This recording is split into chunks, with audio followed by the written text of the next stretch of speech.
안녕하십니까. 반갑습니다. 자서전 쓰기 강사 민경호입니다. 여기에서 읽어드리는 글은 자서전 쓰기 강좌에 참여하신 수강생분들이 쓰신 자서전의 원고입니다. 제가 복지관, 도서관, 대학교, 지자체, 평생학습센터 등에서 자서전 쓰기 강좌 프로그램을 진행했는데 그 프로그램에 참여하신 수강생분들께서 글을 써내셨습니다. 그리고 그 원고로 책도 제작했습니다. 지금 읽어드리는 글은 이 글을 쓰신 주인공께서 살아오신 이야기입니다. 이것을 읽어드리는 데는 이유가 있습니다. 본인의 자서전을 쓰려고 하시는 분은 많은데 어떻게 글을 써야 하는지 몰라서 그 방법을 궁금해 하십니다.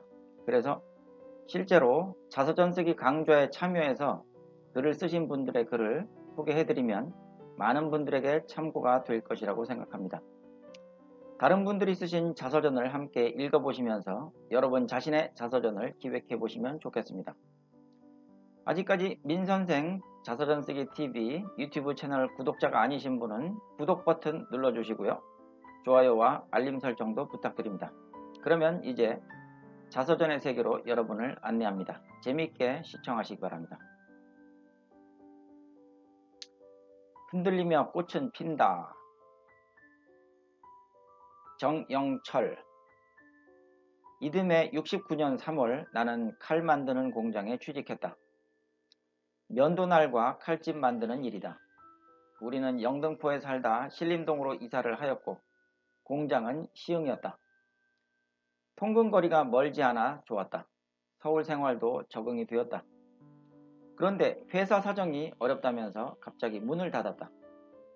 회사가 망했다고 몇 달 밀린 월급을 한 푼도 안 주었다. 사장이 어디 사는지도 몰랐다.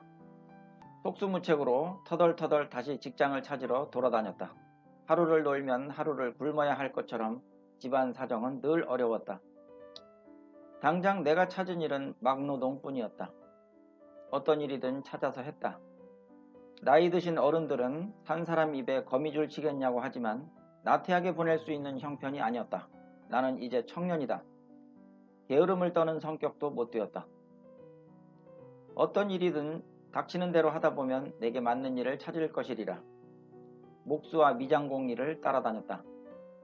나는 몸이 재바르고 부지런하다. 차근차근 배워볼 생각이었다. 하지만 일이 연속적으로 이어지지 않았다. 피혁 공장에 갔더니 공구리 치는 일이었다. 우연히 구두 만드는 걸 보았다. 가죽을 펴놓고 구두 본뜨는 사람이 정말 멋있어 보였다. 뚝딱뚝딱 하더니 구두 굽이 달리고 근사한 구두가 나왔다. 무거운 물건 들지 않고 앉아서 구두 만드는 기술자도 좋아 보였다. 호기심이 생겼지만 누가 소개할 만한 연줄도 없고 또 한쪽 눈으로 촘촘하게 바느질을 할 수 있을까? 도전하지 못했다. 몇 해를 공장으로 돌아다녔다. 배움이 짧다 보니 선택의 폭이 너무 좁았다.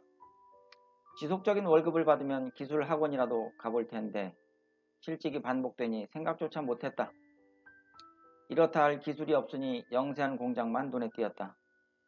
몇 달 하고 접고 길게는 2, 3년 하다 보면 공장 문을 닫았다. 밀린 월급을 못 받고 또 일거리를 찾아다녔다. 다시 칼 만드는 공장에 취직했다. 공장이 잘 돌아가 안정적인 일이 될 것 같았다. 난곡에서 차를 2번 갈아타고 통근을 했다. 공장 일은 다양하게 해봐서 능숙했다. 이젠 경력에 한 줄 올려놓아도 될 것 같았다. 같이 일하는 사람도 몇 명 안 되니까 친하게 지내면서 힘든 줄 몰랐다. 제때 월급을 받는 건 나의 힘이 되었다. 나는 여기서 오래 근무하기를 바랐다. 그러나 이번엔 사장님이 기계를 팔아버렸다. 일거리를 찾아 돌아다니는데 팔려가는 기계가 눈에 아른거렸다. 기계에 감정이 있다면 어떤 심정일까? 몇 년 동안이나 동고동락한 기계다. 친구처럼 친근하다. 내 피부치같이 애잔하다.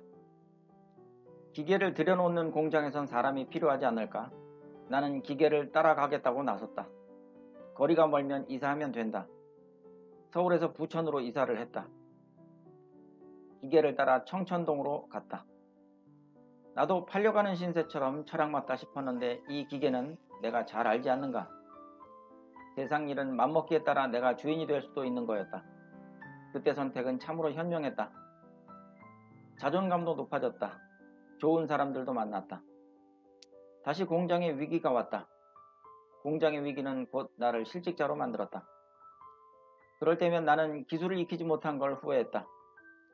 사실 쇠만지는 일을 하면서 나는 금형에 관심이 있었다.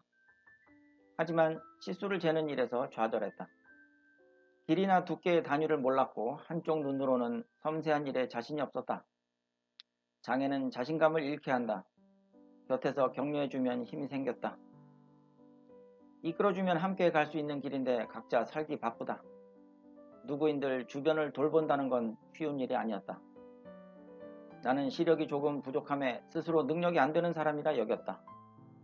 주변 사람에게 위축되어 뒤로 한 발짝 물러서는 걸 당연하게 받아들였던 것 같다. 짧은 학력, 시력 장애가 평생을 세트로 따라다니더니 이제 한 가지 더 추가되었다. 나이가 50이 넘었다. 나는 몸의 변화를 모른다지만 고용주 입장은 다를 수 있었다. 든든한 남편, 멋진 아빠가 되고 싶었는데 참으로 일이 잘 풀리지 않았다. 그러나 한 번도 절망하진 않았다. 또 찾아 나선다. 이젠 정말 마지막 직장을 갖고 싶다. 몇 달을 쉬고 있을 때 정광순 씨에게서 전화가 왔다. 재원금속에 다닐 때 공장장이던 사람이다. 나보다 나이는 적지만 직급은 한참 위다. 그래도 그는 보조일을 하는 나를 꼬박꼬박 형님이라 불렀다. 아랫사람을 함부로 대하지 않았다. 상대를 존중할 때 자신이 더 대접받는다는 걸 그를 보고 더 깨달았다.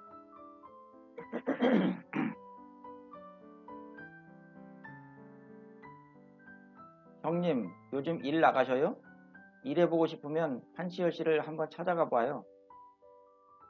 아직 놀고 있어요. 그 사람이 어디 있는데요? 검단에다 열처리 공장을 차렸대요. 일자리 정보를 준 그가 너무 고마웠다. 나는 즉시 검단으로 갔다. 한시열 사장은 고척동에서 함께 일하던 사람이다. 공장은 조그맸다. 기계를 보니 더욱 일이 하고 싶어졌다. 기름 냄새를 맡으니 살 것 같았다.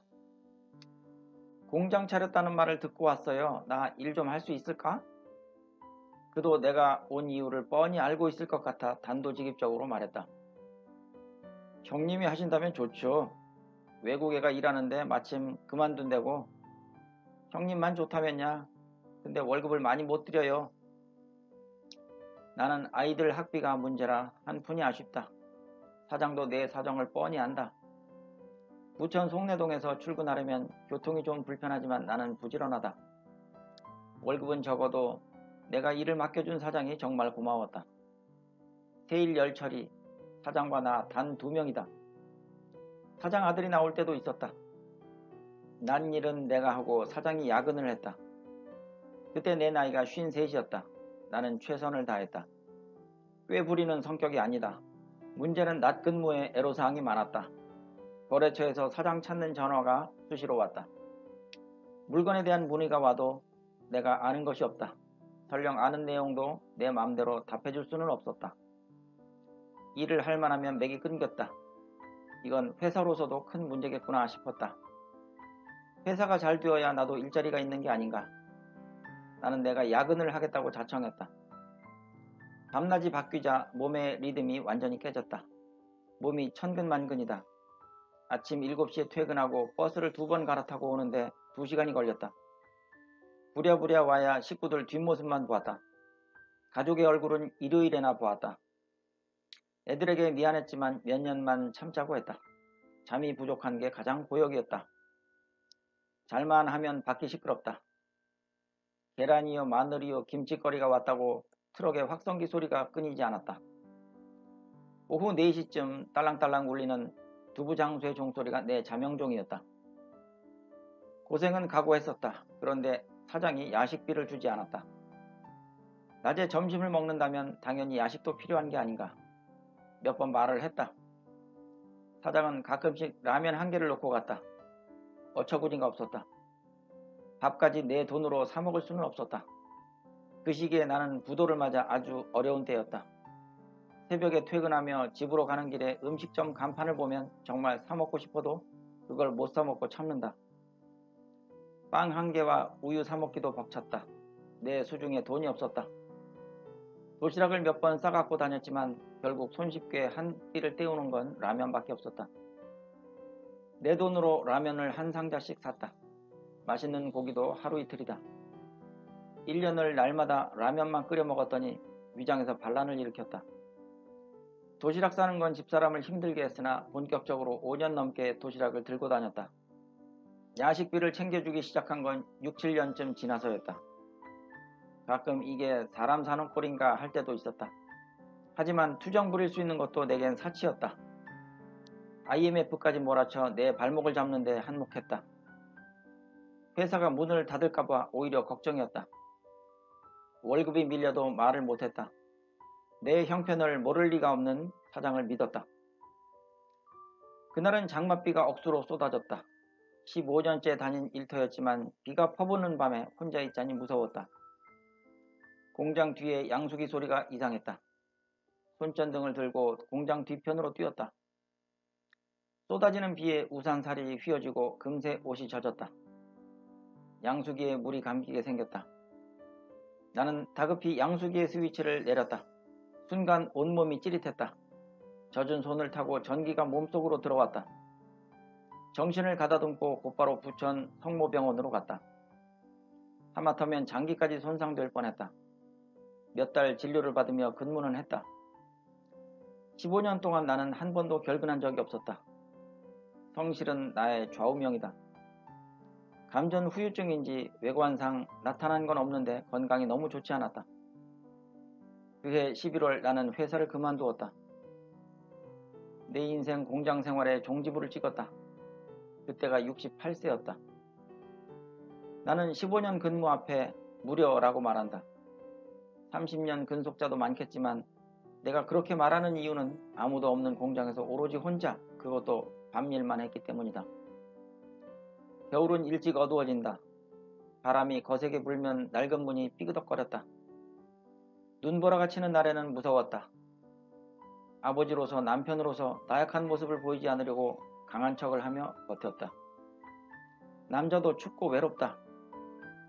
이 한마디로 가족들은 내 맘이 이해가 될까? 나는 마지막 회사에서 처음으로 퇴직금을 받았다. 그동안 월급을 못 받는 일은 부지기수였고 퇴직금은 언감생심 꿈도 꾸지 못했다. 노동자의 권리를 주장할 수 없는 사회였다. 다행히 국가에서 2010년 12월 1일부터 근로자 퇴직급여 보장법 시행령을 내렸다. 1인 사업장에도 퇴직금을 주라는 법이 생겼다. 법이 생긴 기점으로 적용해서 5년치만 받았다. 계산을 해보니 꽤나 큰 돈이다. 나는 뭉칫돈을 받아 설렜다. 어떻게 쓸까 흥분되었다. 통장에 찍힐 큰 액수의 동그라미 개수를 생각만 해도 즐거웠다. 하지만 사장은 여윳돈이 없어 잊지 않고 주겠다고 내게 양해를 구했다. 돈이 되는 대로 1년에 거쳐 나누어 받았다. 그것만도 나는 감지덕지했다. 좋은 사람과 아름다운 인연이었다. 대파에 흔들리며 꽃은 피고 열매가 맺혔다. 끝이 좋으니 다 좋다. 네, 이번 영상 감동적이었나요? 글 내용에 공감하셨다면 구독과 좋아요, 알림 설정 부탁드리겠습니다. 저는 다음 영상에서 또 찾아뵙겠습니다. 그리고 시청자 여러분께서도 글을 써서 저에게 보내주시면 심사하겠습니다. 심사 후 채택되면 동영상을 만들어 저희 유튜브에 올려드리겠습니다. 많이 신청해 주시기 바랍니다. 연락처와 이메일 주소는 유튜브 설명란에 적어 놓았습니다. 감사합니다.